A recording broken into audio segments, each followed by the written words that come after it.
여러분 지난 3일간 평안하게 지내셨습니까? 네, 우리 오늘도 주 앞에 신앙 고백하심으로 수요 예배 시작드리겠습니다. 같이 신앙 고백합니다.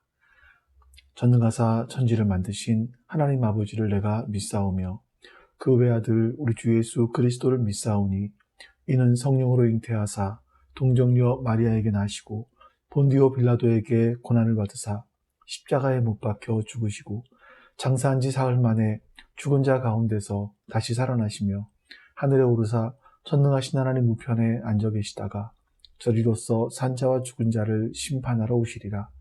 성령을 믿사오며 거룩한 공회와 성도가 서로 교통하는 것과 죄를 사하여 주시는 것과 몸이 다시 사는 것과 영원히 사는 것을 믿사옵나이다.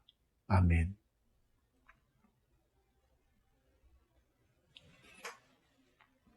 이제 우리 같이 하나님을 찬송하겠습니다.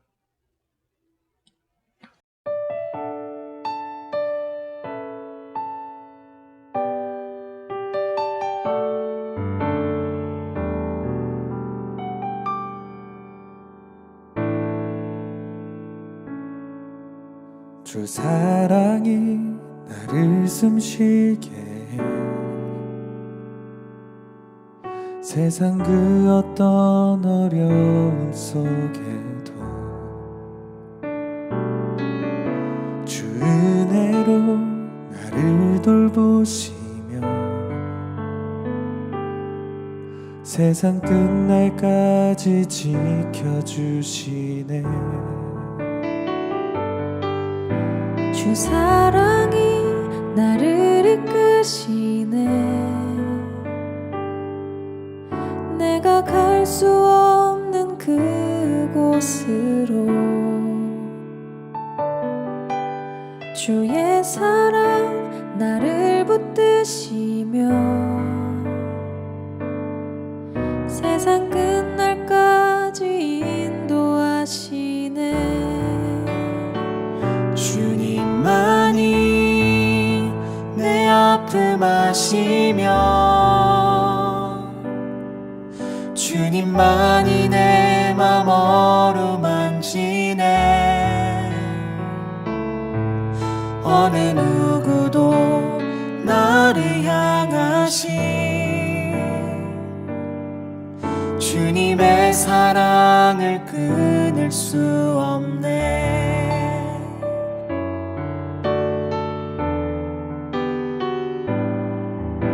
주 사랑이 나를 이끄시네. 내가 갈 수 없는 그곳으로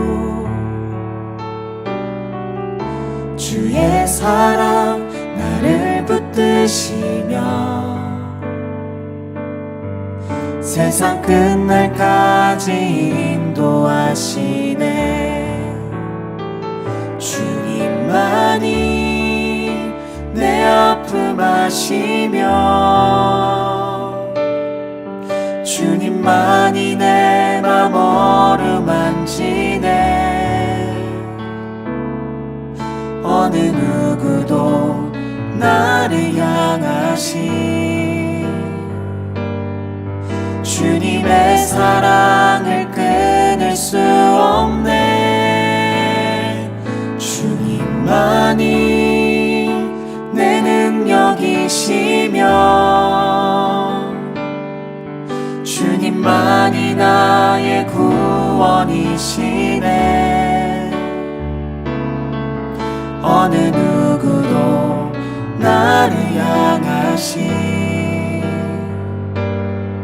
주님의 사랑을 끊을 수 없네. 주님만이 내 아픔 아시며 주님만이 내 맘 어루만지네. 어느 누구도 나를 향하신 주님의 사랑을 끊을 수 없네. 주님만이 내 능력이시며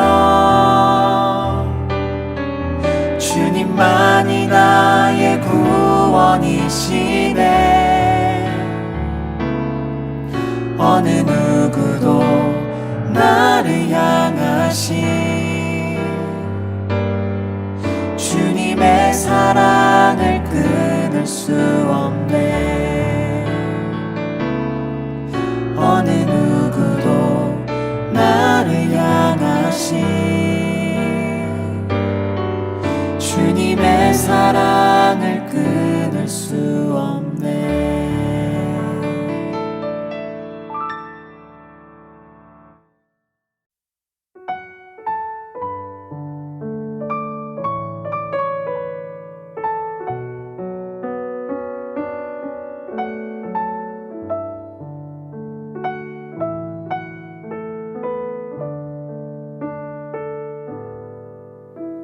나 무엇과도 주님을 바꾸지 않으리. 다른 어떤 은혜 구하지 않으리.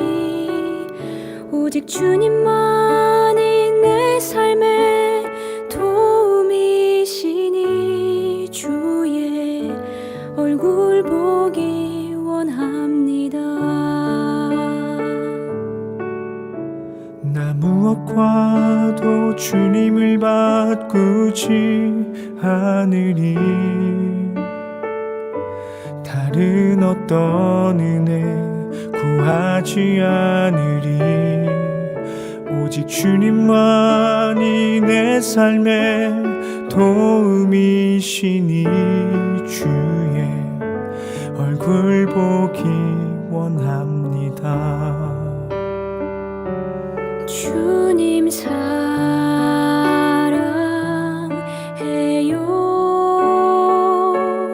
온 맘과 정성 다해 하나님의 신실한 친구 되기 원합니다.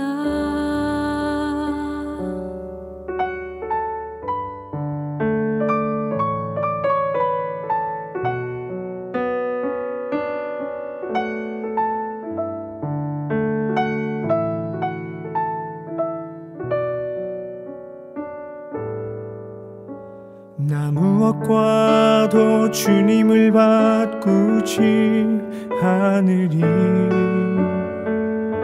다른 어떤 은혜 구하지 않으리. 오직 주님만이 내 삶의 도움이시니 주의 얼굴 보기 원합니다. 주님 사랑해요.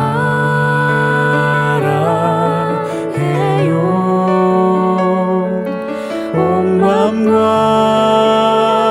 정성 다해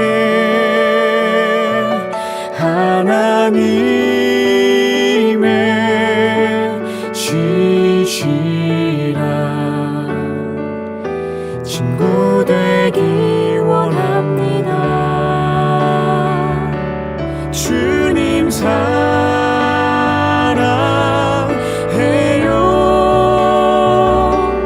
온 맘과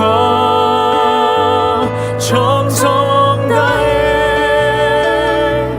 하나님의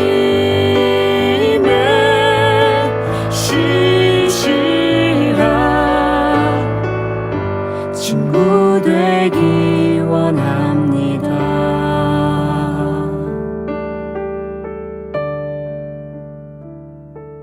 주께서 주신 모든 은혜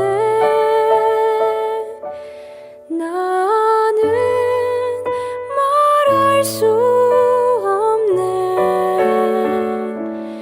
내 영혼 즐거이 주 따르렵니다.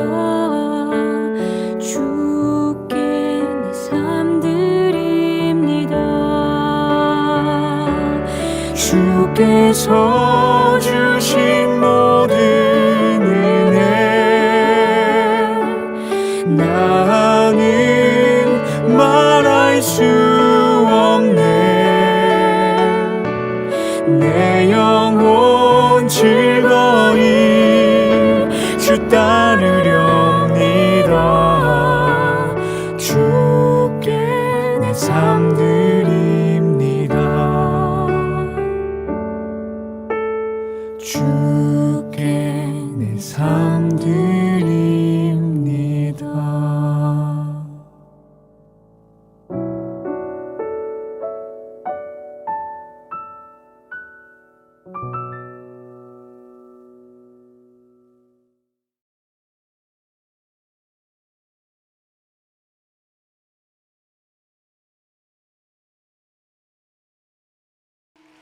나의 영원하신 기억 생명보다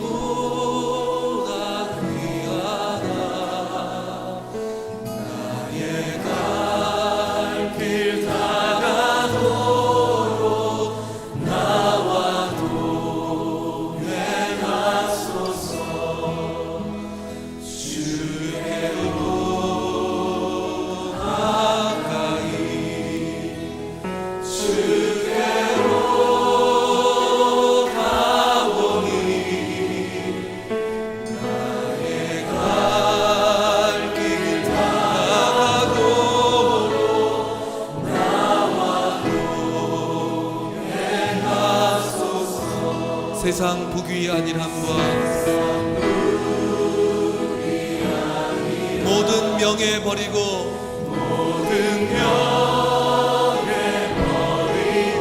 험한 길을 가는 동안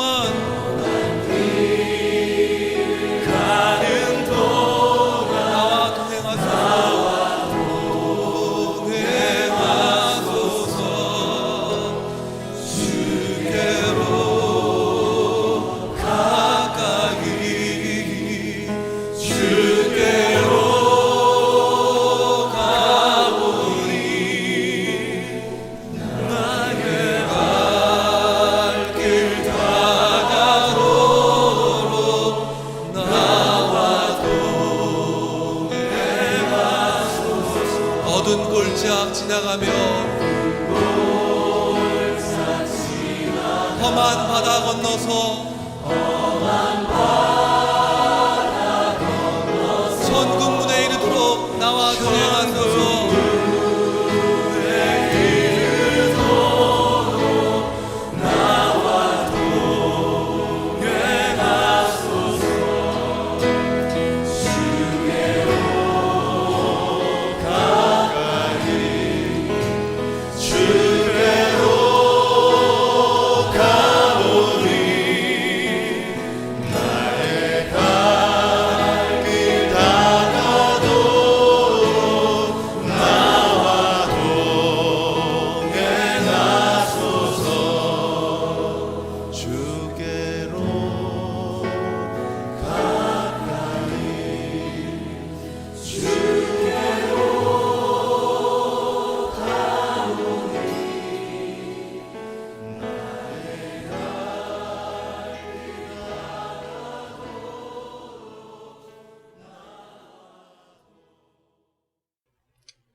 이제 하나님 앞에 같이 기도합니다. 옆에 기도 제목을 보시고 같이 기도해 주시고요. 특별히 오늘 예배를 위해서 같이 기도하기 원합니다. 기도하겠습니다.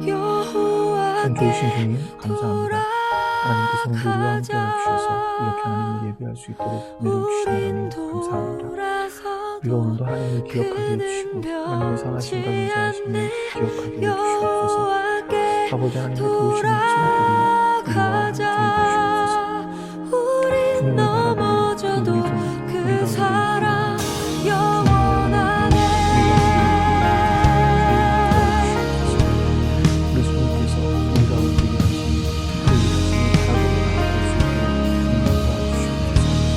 오늘도 주께서 내려주시는 그 복을 우리가 기억하게 하여 내 주시고 백성이 그 복을 기억하며 살아갈 수 있도록 주님을 도와주시옵소서. 아버지 하나님 오늘 예배가 주 앞에 영과 진리로 드리는 신령한 예배 되기를 원하오니 영적인 예배가 되기를 원하오니 내 사랑이 내 백성을 이 말씀을 포기 못하니 내 모든 것 아버지 하나님 감사합니다. 선하신 주님께서 오늘도 우리와 함께하여 주시고 우리에게 주의 은혜를 베풀어 주시옵소서.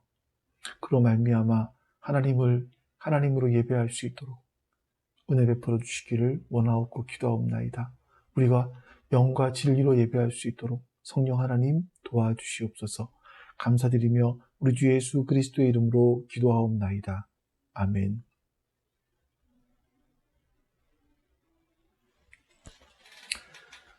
이제 우리 같이 하나님 말씀을 보겠습니다. 하나님 말씀은 고린도전서 7장 10절부터 16절까지 말씀입니다.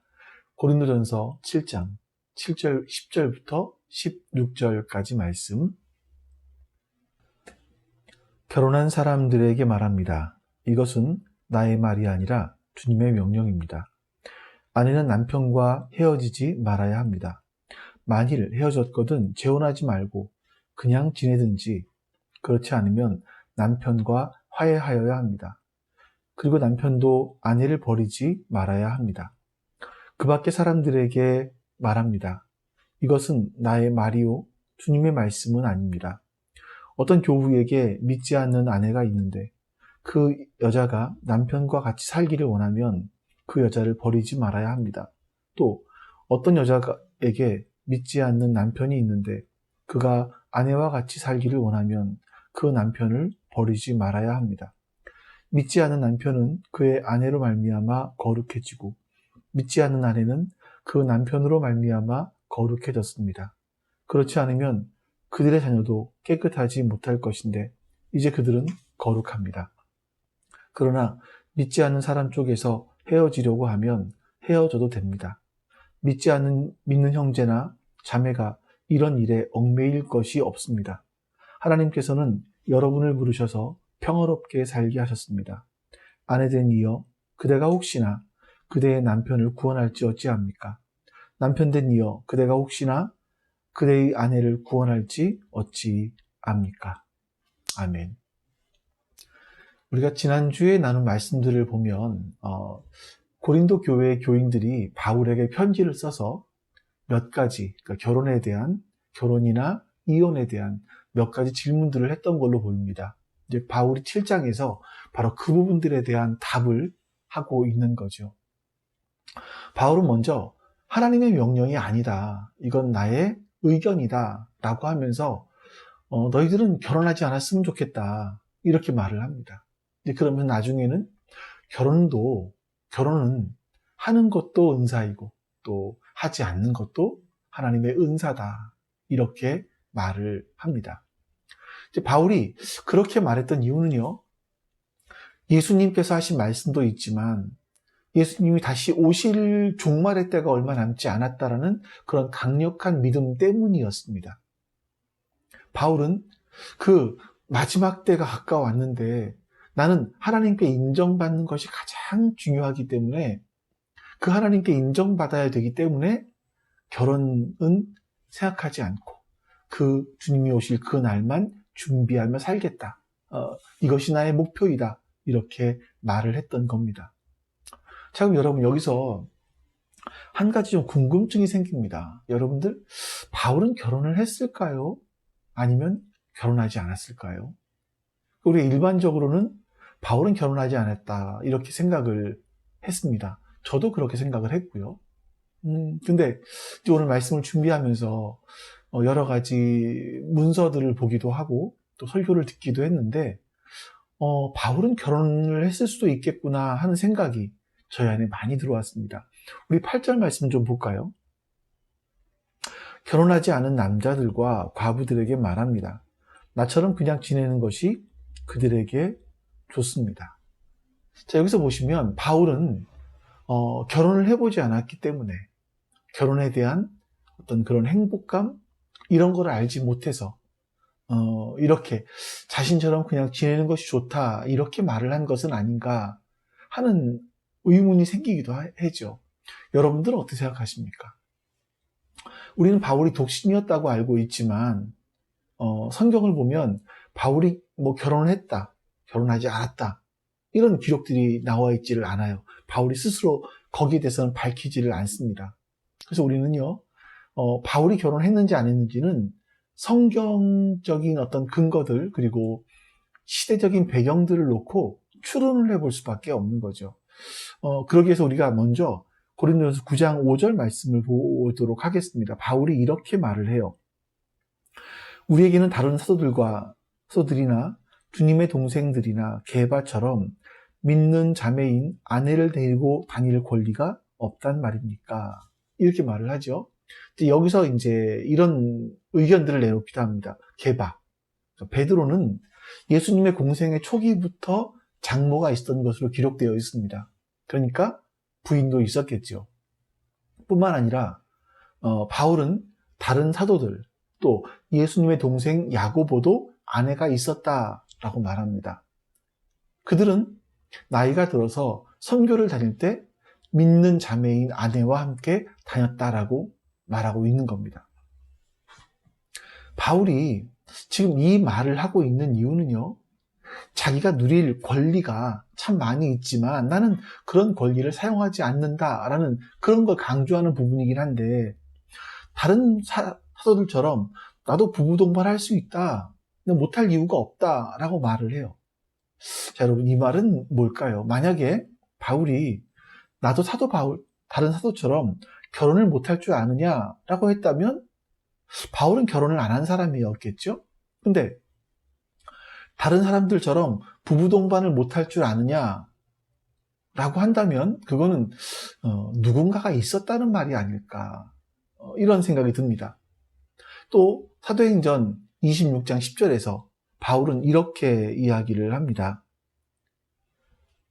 그래서 나는 그런 일을 예루살렘에서 하였습니다. 나는 대제사장에게서 권한을 받아가지고 많은 성도를 옥에 가두었고 그들이 죽임을 당할 때에 그 일에 찬동하였습니다. 바울이요, 대제사장으로부터 권한을 받아서 많은 성도를 옥에 가두었다. 또 그들이 죽임을 당할 때 내가 찬성 투표를 했다. 이렇게 말을 합니다. 그러니까 이 말은 뭐냐면 바울은 자신이 산헤드린 공의회의 회원이었다라고 스스로 말하는 거예요. 그러니까 학자들은요, 이 구절을 근거로 해서 바울은 결혼했을지도 몰라라고 주장을 합니다. 왜냐하면 산헤드린 공의회의 회원이 되는 조건 중에 하나가 결혼이었기 때문입니다. 자, 뿐만 아니라 유대인들의 관습을 보면요, 남성들에게 결혼이라는 건 의무였습니다. 그래서 만약에 20세 이상의 남성이 결혼을 하지 못했다면 그건 하나님께로부터 저주를 받은 것이다 라고 생각을 했어요. 그러니까 유대인 중에 유대인이 아닌 거죠. 근데 바울은 스스로 말하기를 나는 히브리인 중에 히브리인이다, 율법으로는 바리새인이다, 이렇게 말을 해요. 그러니까 이걸 이렇게 본다면 바울이 다마스커스로 갈 때가 20대가 넘은 나이였으니까 바울은 결혼을 했을 것이다, 이렇게 주장을 하는 학자들이 있는 겁니다. 자, 그럼 여러분, 왜 바울은 자신의 아내와 함께 다니지 못했을까요? 당시 유대인 공동체에서는요, 예수님을 믿는다라는 것이 이혼의 사유였습니다. 예수님을 믿으면 재산을 상속받지 못하거나 아니면 유대인 공동체에서 쫓겨나게 되는 거죠. 그래서 바울이 자신은 회심을 하게 되었지만 아내는 그냥 그대로 유대인으로 남아있게 되었던 겁니다. 그래서 서로 헤어지게 됐을 가능성도 있고요. 바울이 유대인 공동체에서 쫓겨났기 때문에 서로 헤어질 수밖에 없게 된 거죠. 아니면 어떤 상황 때문에 바울이 일찍 아내와 사별을 했을 수도 있을 것 같습니다. 자, 우리 이런 생각을 놓고 우리 7장 12절부터 15절 말씀을 한번 읽어보죠. 제가 이 말씀 읽어볼 텐데 여러분들 이 말씀에서 바울이 어떤 의도로 이야기하는, 어떤 마음으로 이 말을 하는 것인가 한번 생각해 보시기 바랍니다. 그 밖의 사람들에게 말합니다. 이것은 나의 말이요, 주님의 말씀은 아닙니다.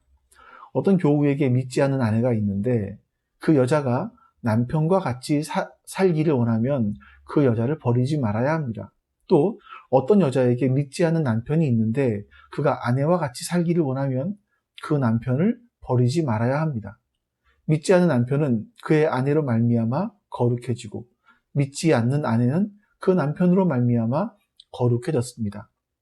그렇지 않으면 그들의 자녀도 깨끗하지 못할 것인데 이제 그들은 거룩합니다. 그러나 믿지 않는 사람 쪽에서 헤어지려고 하면 헤어져도 됩니다.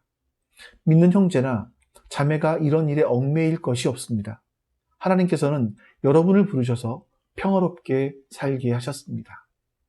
자, 바울은요, 먼저 불신자와 결혼을 했다 할지라도 결혼 생활을 유지해라 이렇게 말합니다. 근데 하지만 혹시 믿지 않는 사람 쪽에서 헤어지자라고 말하면 헤어져도 된다라는 거죠. 학자들은 이것이 바울의 경험이었을 수도 있다라고 얘기를 해요. 바울은 자신의 이런 상황을 놓고 하나님께 간절히 기도를 했고, 이건 하나님으로부터 어떤 받게 된 확신, 마음의 확신, 이런 것이 아니었겠느냐라고 이야기를 합니다.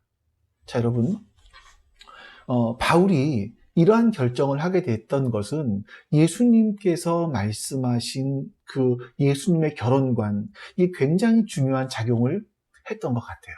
그러니까 바울은 예수님께서 하신 말씀대로 이것을 다시 재해석해서 그렇게 삶을 살았던 거죠. 예수님은 단 한 가지 이외에는 이혼하지 말라라고 말씀하십니다. 우리 마태복음 19장에서 보시면 제가 말씀을 읽지는 않고 그냥 설명을 드릴게요.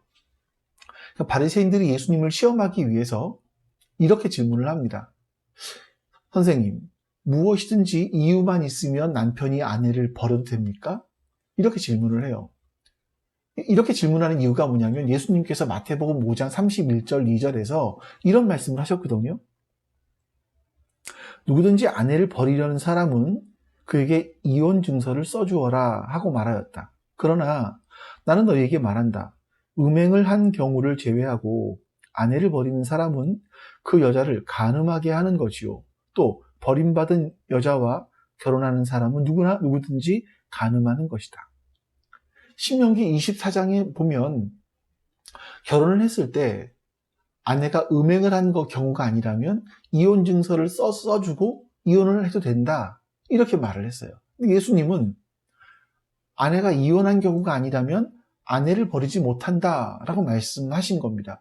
그러니까 바리새인들이 바라보기에 예수님은 율법에 대해서 율법을 잘못 가르치고 있다라고 생각을 한 것이고요. 하지만 예수님은 사실 율법의 진짜 의미를 말씀하고 계신 거죠. 근데 바리새인들이 묻는 게 이겁니다. 무슨 이유든지 무엇이든지 이유만 있으면 남편이 아내를 버려도 됩니까? 예수님께서 과거에 했던 말을 가지고 율법에 있는 말씀을 들어서 예수님께 또다시 시비를 거는 거예요. 당신의 말과 율법의 말은 다르지 않습니까? 라고 하면서 시비를 거는 거죠. 자, 이 질문에 대해서 예수님은요, 결혼이란 하나님이 짝지어 주신 것이기 때문에 둘이 한 몸이 되는 것인데 어떻게 사람이 나눌 수 있겠냐라고 하면서 답변을 합니다. 우리가 너무나 잘 알고 있는 말씀이죠. 그러자 다시 유대인들은 그러면 어째서 모세는 이혼 증서를 써주면서 이혼을 해도 된다고 말한 것입니까? 라고 질문을 하죠. 그래서 예수님은 모세는 너희 마음이 악하기 때문에 너희 마음이 악해서 아내를 버리게 되는데 그것을 허락해 준 것이지 본래부터 그러라고 했던 것은 아니다 라고 말씀합니다. 그러니까 이런 의미예요. 아내가 밉다고 무조건 쫓아내버리면 그 당시 여자는 갈 데가 없는 사람이 됩니다. 그래서 이혼은 음행 때문이 아니라고 하는, 이 여자가 이혼한 것은 음행 때문이 아니라고 하는 증서를 써주는 거예요. 그러면 가서 다시 재혼할 수 있는 거죠. 그러니까 약자를 보호하는 차원에서 이혼 증서를 써주라고 말했던 겁니다. 하지만 원래 결혼의 의미는 그런 것이 아니다. 만약 음행한 것이 아닌데도 아내를 버린다면 다른 여자에게 장가드는 사람은 누구나 간음하는 사람이다 라고 예수님 말씀하시는 거죠. 그러자 유대인이 한 말이 뭐냐면 그러면 차라리 장가가지 않는 것이 좋겠습니다. 이런 답을 해요. 여러분, 이게 그 안에 있는 인간의 악함, 이게 보이지 않습니까? 결혼하고 살다가 내 마음이 변했어요. 아니면 다른 여자가 생겼어요. 그러면 자기가 있던 아내에게 이혼 증서를 써서 보내고 자기는 다시 장가만 들면 되는 겁니다. 이렇게 하는 것들이 모세가 기록해 놓은 율법에 기록되어 있는 것이기 때문에 자신들은 죄를 짓는 것이 아니라고 생각을 했어요. 근데 예수님은 음행 때문이 아닌데 이혼하는 것은 간음하는 거다라고 라고 말을 해버리니까 바리새인들이 그러면 차라리 장가를 안 드는 게 낫지요 라고 대답을 하는 겁니다. 결혼에 살다 보면 마음에 들지 않는 부분이 생겼을 때 평생 그런 모습을 보느니 차라리 혼자 사는 게 낫겠다라고 말을 하는 거예요. 그때 예수님께서 이런 말씀을 하십니다. 이 말씀은 읽어볼게요. 예수님께서 그들에게 말씀하셨다. 누구나 다 이 말을 받아들이지는 못한다. 다만 타고난 사람들만이 받아들인다. 모태로부터 그렇게 태어난 고자도 있고 사람이 고자로 만들어서 된 고자도 있고 또 하늘나라 때문에 스스로 고자가 된 사람도 있다. 이 말을 받아들일 수 있는 사람은 받아들여라. 누구나 그렇게 사는 건 아니다. 타고난 사람도 고자로 타고난 사람도 있고 또 사람들이 그렇게 만들기도 했지만 어떤 사람들은 하나님 나라를 위해서 스스로 고자가 된 사람들이 있다. 이거는 받아들일 수 있는 사람은 받아들인다라고 말을 합니다. 예수님 말씀하시죠. 자, 여러분, 바울은요, 하나님 나라 때문에 스스로 고자가 된 사람들인 겁니다. 자신의 아내가 사별을 했던, 아니면 바울이 예수님을 믿는 것 때문에 떠나버렸을 수 있죠. 아니면 결혼 안 했을 수도 있고요. 근데 바울은 그 이후로 자신이 결혼할 수도 있었고 결혼했던 아내와 함께 다닐 수 있었겠지만 자신은 하나님 나라 때문에 스스로 혼자 살기로 결정을 한 겁니다. 좀 더 정확하게 말씀을 드리면 하나님 나라가 이 땅에 임할 날이 얼마 남지 않았다고 생각할 때 하나님께서 내 짝을 한번 데리고 가셨으면 그것으로 끝이지, 내가 종말을 대비하지 않고 준비하지 않고 결혼 생활을 다시 시작할 필요가 있겠느냐라고 바울은 권면하는 거예요. 그래서 결혼하지 말아라 이런 말을 하는 거죠. 자, 10절과 11절 말씀 보겠습니다. 결혼한 사람들에게 말합니다. 이것은 나의 말이 아니라 주님의 명령입니다. 아내는 남편과 헤어지지 말아야 합니다. 만일 헤어졌거든 재혼하지 말고 그냥 지내든지, 그렇지 않으면 남편과 화해하여야 합니다. 그리고 남편도 아내를 버리지 말아야 합니다. 자, 여러분, 지금부터 하는 말은 주님의 명령이 아니라 바울이 말이다 이렇게 얘기를 하죠. 그러면서 아내는 남편과 헤어지지 말라 이렇게 말을 하죠. 이거 지금이야 당연하게 그냥 그럴 수 있겠구나 라고 읽을 수 있지만 이 고대 당시, 그러니까 2000년 이전 당시에는 이건 불가능한 말입니다. 여자에게는요, 남편과 이혼할 권리가 없습니다. 한 번 시집을 가면 죽을 때까지 그 집에서 살아야 되는 거죠. 남자가 이혼 증서를 써주지 않는 한, 이혼하지 않는 한 말이죠. 하지만 남자는 달랐죠. 여기서 11절에 보시면 남편도 아내를 버리지 말아야 된다 이렇게 말을 해요. 남편은 아내를 버렸습니다. 근데 아내는 남편과 헤어지지 말아야 된다 이렇게 말을 합니다. 자, 그러면 지금 바울이 아내 된 사람들에게 헤어지지 말라고 하는 이유는 뭐겠습니까? 이건요, 극단적인 금욕주의 여자들에게 이야기하는 거예요.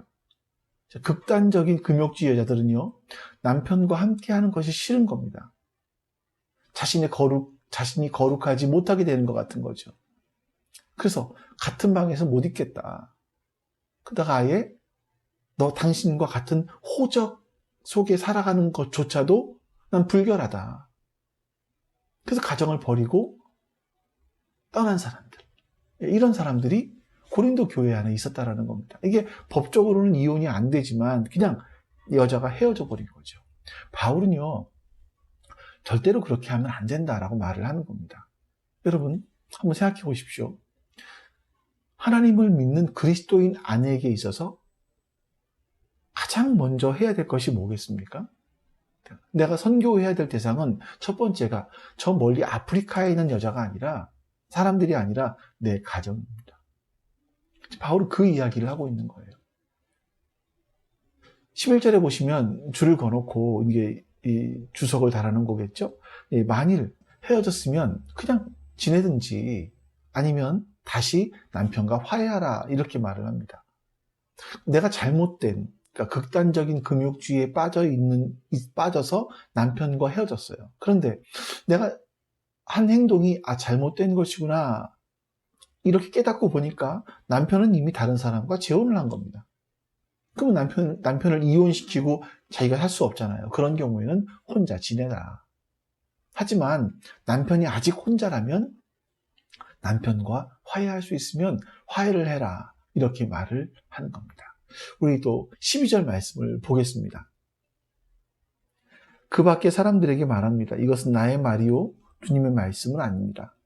어떤 교우에게 믿지 않은 아내가 있는데 그 여자가 남편과 같이 살기를 원하면 그 여자를 버리지 말아야 합니다. 아까 6절까지 한 말도 주님의 말씀이 아니고 바울 자신의 의견이다 라고 말을 했죠. 또 여기서 이건 또 나의 의견이다 라고 말하면서 바울은 지금 그 믿지 않는 사람과 사는 부부의 경우에 대해서 이야기를 합니다.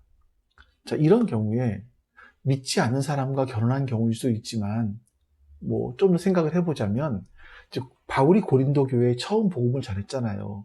그러니까 그러면서 부부가 살고 있다가 한쪽만 먼저 예수님 믿게 된 겁니다. 부부 가운데 남자가 먼저 예수님 믿게 된 거죠. 근데 여자는 복음에 관심이 없어요. 교회를 안 다녀요. 하지만 이 여자는 남편을 좋아해요. 자, 그럴 때는 여자를 버리지 말라. 이렇게 말을 합니다. 또 13, 14절. 또 어떤 여자에게 믿지 않은 남편이 있는데 그가 아내와 같이 살기를 원하면 그 남편을 버리지 말아야 합니다.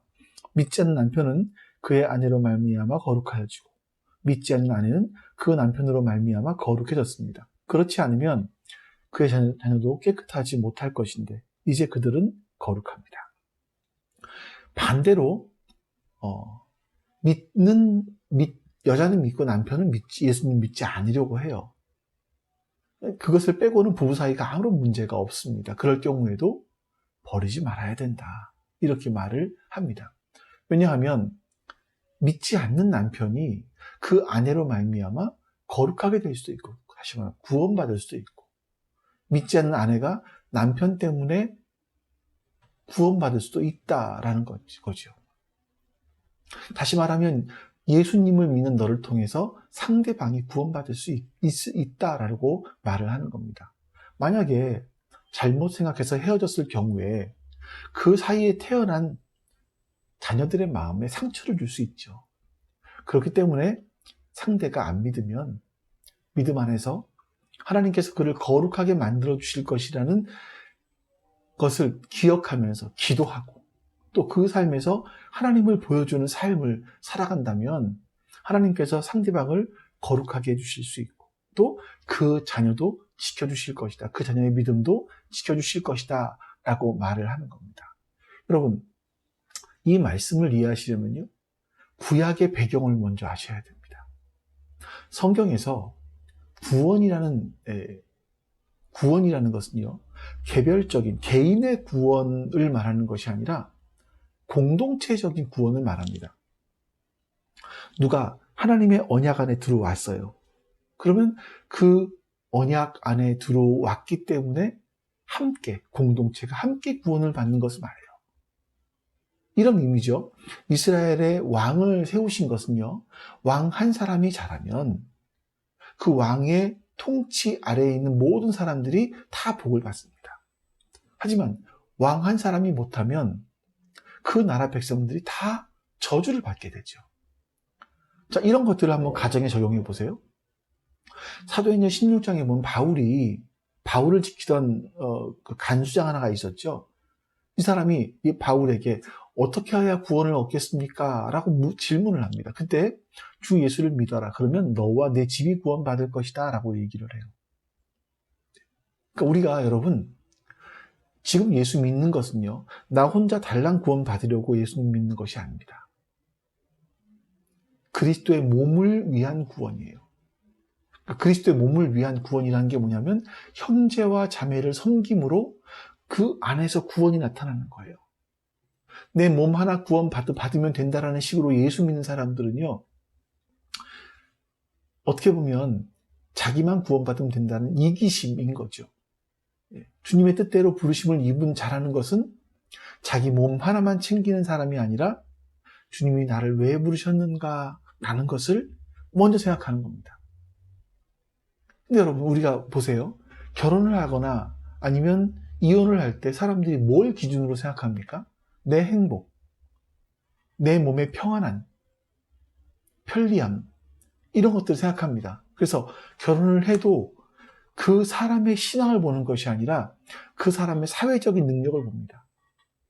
그걸 보고 결혼해서 여러분 얼마나 고생하는 사람들이 많은지 여러분 아실 겁니다.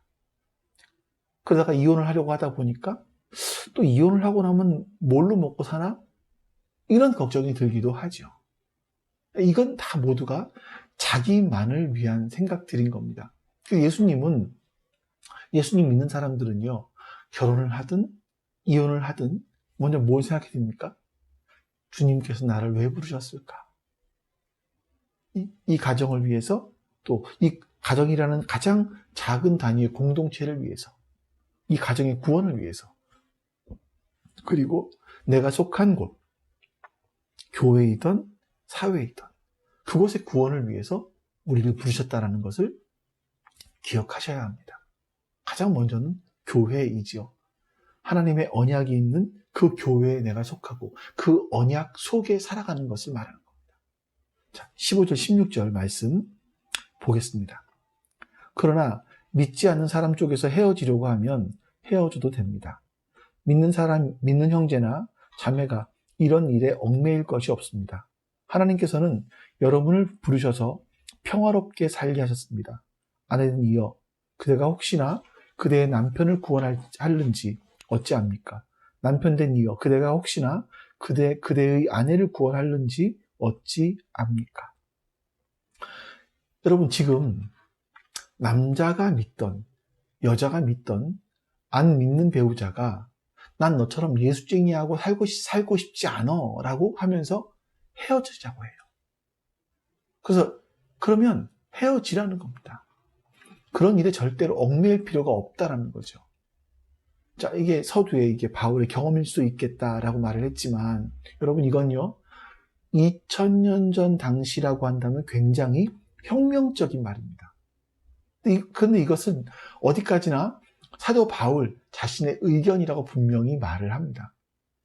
바울은 믿지 않는 사람이 같이 살기를 원하지 않을 경우에 헤어지는 거에 대해서 전혀 얽매일 필요가 없다라고 말해요. 하지만 혹시 하나님께서 나를 통해서 배우자를 구원하실는지 어떻게 아느냐. 그러니까 신중하게 결정을 해라. 이렇게 끝을 맺습니다. 오늘날 우리가 살아가는 시대를 보면 혼자 살아가시는 분들이 참 많이 있습니다. 여러분, 그런 경우에는요, 더 이상 그런 문제에 대해서 얽매일 필요가 없습니다. 죄책감을 가질 필요가 없습니다. 사회적인 시선, 그런 거에 대해서 그렇게 신경 쓰실 필요는 없는 거죠. 내가 이제는 하나님의 자녀로서 어떻게 살아야 되는지, 어떻게 잘 살아야 되는지, 우리의 관심은 여기에 있어야 하는 겁니다.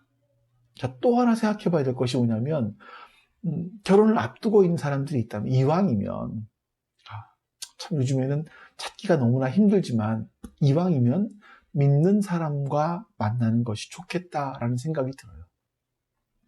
예수님께서 주 예수 믿으면, 성경에 주 예수를 믿으면 너와 내 집이 구원을 얻을 것이다 라고 말씀하신 것 붙잡고 예수 안 믿는 사람과 어떤 조건을 보고 결혼해서 이 사람 구원해 주시겠지라고 생각하며 살다 보면 하나님께서 그 사람을 구원하실 수도 있죠.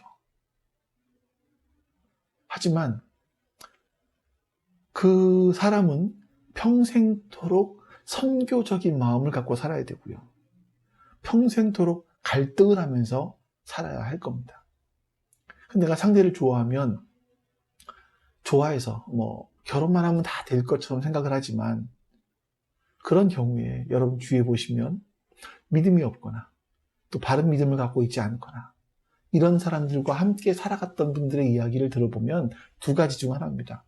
첫 번째는 나의 믿음이 점점 식어가거나 아니면 평생을 갈등하면서 갈라져야 되나 말아야 되나 이거를 생각하게 되는 겁니다. 우리가 지난주부터 이 결혼에 대한 말씀을 보고 있는데 2000년 전이라고 하는 특수한 상황 속에서 고린도 교회 교인들이 질문한 이 결혼을 하는 게 좋으냐 안 하는 게 좋으냐, 결혼을 했을 때 부부관계는 어떻게 맺어가는 게 좋으냐, 헤어졌을 때 재혼을 해야 되느냐 말아야 되느냐, 이혼을 해야 되느냐 말아야 되느냐, 이런 거에 대한 이런 질문에 대해서 바울은 자신이 아는 최선을 다해서 답변을 했습니다. 자, 근데 여기서 여러분과 함께 이 바울이 말하는 것 중에 가장 중요한 핵심 부분을 한번 생각해 보셔야 돼요. 15절 끝에 보시면 하나님께서는 여러분을 부르셔서 평화롭게 살게 하셨습니다 라는 말을 기억하셔야 됩니다. 하나님께서는 우리가 평화롭게 살기를 원하세요. 나의 안에 평화가 있어야 하고 그 내 안에 있는 평화가 흘러서 나의 아내에게 또 자녀에게 부모에게 그 주위의 사람들에게 흘러가야 되는 겁니다. 내가 결혼해서 남편과 아내가 평화롭게 살아가는 것을 통해서 믿지 않은 사람들이 믿음의 부분은 저렇게 평화롭게 살아가는 거구나 라고 이거를 생각할 수 있게 된다면 그 결혼이 여러분 얼마나 복된 결혼이 되겠습니까? 그래서 결혼은요, 내가 빨리 하거나, 늦게 하거나, 어떤 사람하고 하거나, 그래서 결혼해서 부자가 되거나, 아니면 가난하게 되거나, 이런 것이 있지는 않습니다. 평화를 만들어내는 관계에 있느냐, 내가 결혼한 상대방과 평화를 만들어낼 수 있느냐 없느냐에 따라서 행복과 불행이 결정되는 거죠. 여러분, 결혼을 하셨던 아니면 결혼을 앞으로 해야 한다고 하더라도 아니면 혼자 사신다 하더라도 여러분의 주위 사람들과 여러분의 가족들과 평화를 한번 다시 생각해 보실 수 있기를 바랍니다. 우리는 하나님께서 우리에게 평화롭기를 원하세요. 평화가 흘러가기를 원하세요. 그래서 여러분들과 제가 이 평화의 관점에서 우리 가정 관계도 보시고 사람들과의 관계도 볼 수 있는 그런 시선이 열렸으면 좋겠습니다. 우리 같이 오늘 말씀들을 기억하시면서 주 앞에 기도하시고 또 옆에 쭉 기록되어 있는 기도 제목들을 놓고 하나님 앞에 우리 같이 기도하도록 하겠습니다. 기도합니다. 아버지 하나님, 하나님의 사랑과 은혜를 감사드립니다. 주의 선하심, 인자하심이 우리들과 함께 해주시옵소서.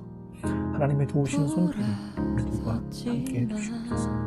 하나님, 오늘도 제가 주의 말씀을 기억하며 주의 선하신 손길을 기억하며 살 수 있게 해주시옵소서. 하나님은 살아계십니다. 그 살아계신 하나님을 하나님 기억할 수 있게 해주시옵소서. 하나님, 결혼의 가장 중요한 부분이 또 우리가 결혼을 하느냐 안 하느냐가 중요한 것이 아니라 평화를 이루어내느냐가 중요한 것이다. 하나님, 우리가 평화를 이루어내는 사람 되게 해주시옵소서. 하나님, 우리가 가는 곳곳마다 평화를 이루어내는 사람이 되게 해주시옵소서. 그로 말미암아 하나님 나라가 이 땅에 임하였음을 알려주는 그런 일이 될 수 있게 주님 도와주시옵소서. 오늘도 주의 복이 우리 가운데 임하기를 소망합니다. 오늘도 주의 은혜가 우리 가운데 임하시기를 영원하네. 하나님 저에게 하나님 평화가 이루어지는 그래서 그 평화가 흘러가게 해주시옵소서. 우리 가족들에게, 자녀와 부모들에게, 그리고 우리들에게 그 진을 흘러갈 수 있도록 주님 역사해 주시기를 원하고 기도합니다. 우리가 이 이름으로 이타적인 삶을 살아갈 수 있도록 내 사랑이 바로 그것이 내 사랑하시는 주님을 백성을 기억하게 해주시옵소서. 하나님, 그리고 포기 못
선하신 주님께서 오늘도 우리와 함께 하시고 우리에게 은혜를 베풀어 주셨으니 너무나 감사합니다.